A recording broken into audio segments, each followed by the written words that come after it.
과거 국가의 권력과 밀접한 관계를 가지고 있는 생산물이 있습니다. 우리가 매일 이용하는 자동차, 냉장고부터 고층 건물, 선박, 다리까지 별 생각 없이 지나쳐왔던 이 모든 시설을 가능하게 한 한 가지 중요한 재료입니다. 바로 철입니다. 철은 현대사회에서 가장 많이 사용되는 금속 중 하나이며 특히나 제조업이 발달한 우리나라 산업에 큰 비중을 차지해왔습니다. 우리가 매일 사용하는 철은 철광석과 원료탄을 넣고 녹여서 만든 쇳물을 가공하는 제철소에서부터 생산됩니다. 우리나라에는 철강산업의 비중이 높은 두 도시가 있습니다. 바로 경상북도 포항시와 전라남도 광양시입니다. 두 도시 모두 포항제철소, 광양제철소라는 세계적인 규모를 자랑하는 제철소가 위치해 있는 도시입니다. 오늘은 대한민국에서 가장 많은 철을 생산하는 도시 포항시와 광양시를 비교 분석해 보겠습니다. 철의 도시들이 각각 어떠한 특징을 가지고 있는지 빠르게 한번 알아보겠습니다. 먼저 대한민국은 전 세계 철강 생산량의 약 10%를 차지하고 있습니다. 철강업체 포스코의 경우 철강 생산량이 연간 약 4,222만 톤으로 전 세계에서 5번째로 많은 철강을 생산하는 기업입니다. 포스코 철강회사의 전시는 포항제철소였습니다.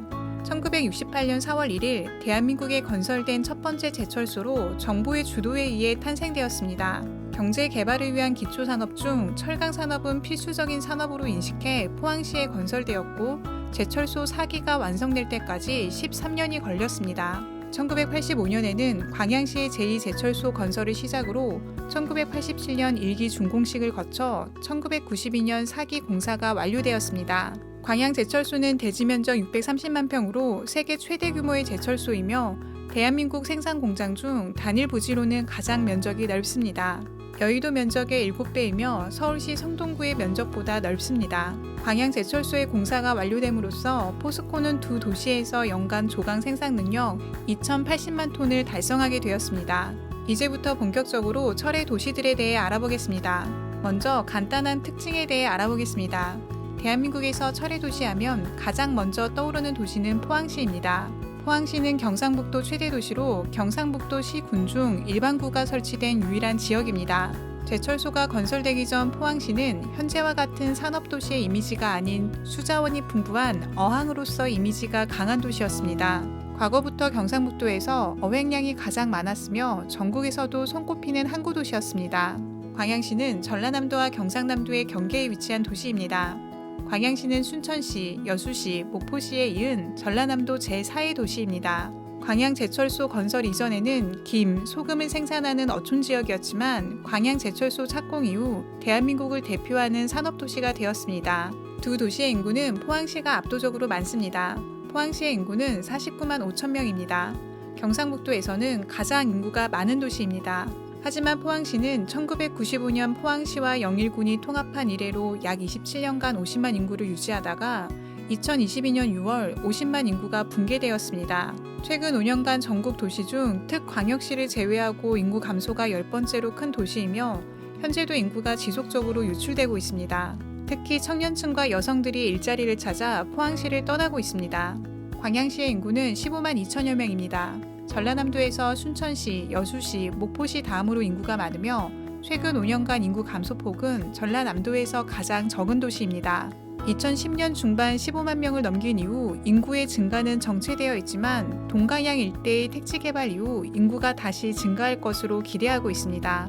철의 도시들의 경제력은 전국 도시들 중 어느 정도 수준일까요? 포항시의 지역 내 총생산은 18조 5천억 원입니다. 전국 도시 중 약 20위권을 형성하고 있으며 안양시, 부천시와 비슷한 경제 규모입니다. 도시 기반 산업 중 공업의 비중이 가장 높으며 주요 산업은 제철과 관련된 철강, 기계산업입니다. 철강으로 위상과 비중이 높은 도시이지만 전통적으로 수산업도 크게 발달한 도시입니다. 경상북도에서는 수산물 생산량이 가장 높은 도시이며 과메기는 전국 생산량의 80% 이상을 차지하고 있고 대게는 전국 생산량의 60% 정도를 차지하고 있습니다. 광양시의 지역 내 총 생산은 10조 600억 원입니다. 전국 도시 중 원주시, 거제시와 비슷한 규모의 경제력을 가지고 있습니다. 광양시도 제철 중심의 공업도시로 광양제철소와 협력업체들이 지역 경제를 떠받치고 있습니다. 2011년 정식 출범한 광양항은 하루 평균 118척이 입출항하며 연간 2억 톤 이상의 물동량을 처리할 수 있습니다. 일반 화물 물동량은 1위, 컨테이너 물동량은 3위 규모의 무역항입니다. 두 도시 모두 공업도시답게 경제력만큼은 전국 도시들 중 상위권을 유지하고 있습니다. 다음은 공업도시로 이미지가 강한 두 도시의 관광 인프라에 대해 알아보겠습니다. 포항시는 사실 1990년대 후반까지 관광도시로서 이미지가 거의 없었습니다. 하지만 2000년 새천년 해맞이 행사 때 호미곶 일대를 재정비하면서 관광도시로서 면모를 갖추게 되었습니다. 그 이후 해마다 관광산업에 투자하여 편리해진 교통과 함께 지속적으로 성장하고 있습니다. 신선한 회와 대게로 유명해진 죽도시장과 영일대 해수욕장, 구룡포 근대 문화 역사거리, 2022년 최고의 공간으로 선정된 스페이스워크 등 많은 볼거리로 포항시를 찾는 관광객이 매해 증가하고 있습니다. 광양시는 섬진강과 인접한 다안면 매화마을 일대에 매화 군락지가 압권입니다. 봄을 알리는 첫 번째 축제로 30만 평에 이르는 매화 군락지와 섬진강 풍경이 감탄을 자아내는 장소입니다. 매년 3월이면 매화축제로 인해 인근 교통이 마비가 되는 인기 있는 장소입니다. 포항시는 과거부터 해산물이 풍부한 도시답게 해산물을 이용한 음식이 유명합니다. 전국적으로 유명한 특산품인 과메기가 있고 포항시에서만 맛볼 수 있는 포항식 물회가 있습니다. 포항식 물회는 처음에는 생선과 채소를 비빔 회처럼 먹다가 나중에는 육수를 부어 먹는 게 특징입니다. 광양시를 대표하는 음식은 광양 불고기입니다. 광양 불고기는 쇠고기를 얇게 썰어 즉석에서 양념하고 참숯에 직화로 구워 먹는 불고기입니다.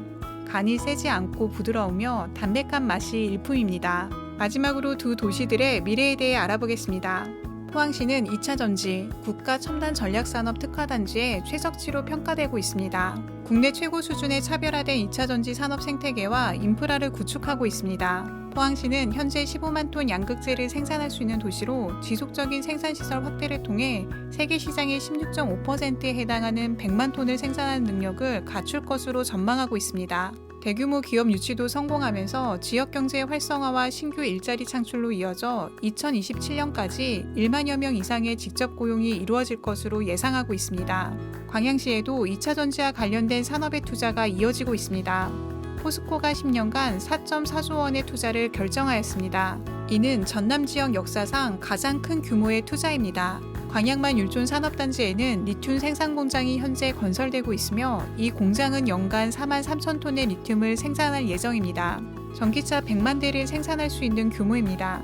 오늘은 한국 경제 성장의 뼈대가 된 철강의 도시에서 새로운 신산업으로 도전 중인 포항시와 광양시에 대해 알아보았습니다.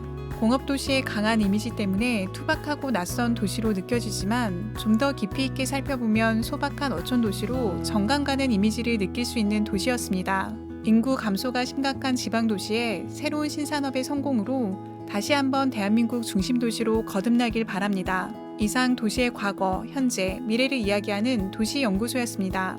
시청해주셔서 감사합니다. 만족하셨다면 좋아요와 구독 부탁드립니다. 다음 도시에서 다시 인사드리겠습니다.